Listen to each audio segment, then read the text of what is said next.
Sound Wave Lengths and Periodic Functions by Melissa Evenden, Ellery Geddes, and Krishal Ramesh. First, let us find out what a sound wave and a sound length are. A sound wave is a pattern of disturbance caused by the movement of energy traveling through a medium, such as air, water, or any other liquid or solid matter, as it propagates away from the source of the sound. A sound wave length is a fancy way of saying a cycle or period. How is a sound wave a periodic function? First, a sound wave is generally portrayed as a sinusoidal wave, and a sinusoidal wave is a periodic function. The picture displayed shows different pitches of sound, from low to high. As you can see, every pitch is a sinusoidal function. The horizontal compression or stretch of the wave determines how high or low the sound will be. The vertical compression or stretch determines how loud or soft the note will be.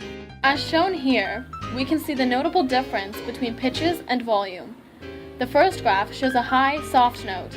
Compare this to the second graph, which shows a high, loud note. Also, you can compare the first high, soft note with the low, soft note, and notice the difference in terms of pitch.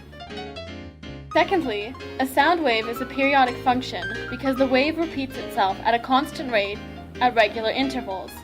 The following video will demonstrate this pattern.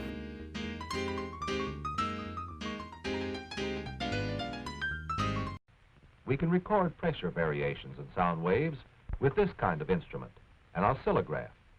Sound waves are striking the diaphragm at the left. The stylus records the sound waves as a graph. Later we shall use such graphs to represent sound waves. Condensations cause the stylus to move upward. Rarefactions cause it to move downward. But wait, are all sound waves sinusoidal? The answer is no. Sinusoidal periodic sound waves are from a pure frequency, such as a dog whistle. A note that is played, for example, will produce a periodic function, but will not be a sinusoidal wave. This is proven in the following graph.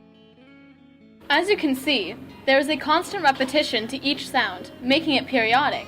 However, it is not a sinusoidal wave. Here we have the periodic characteristics. The red line represents the axis of curve, which is the average of the maximum and minimum value. The orange line represents the wavelength, or as we call it, the cycle. The blue arrow represents the amplitude, which is how high the curve is raised from the axis.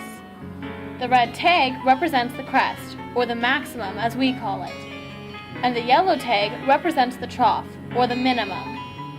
As you can see, this is all the same for the medium and high frequencies. The only thing changing is the horizontal compression. Let's find the equation of a note.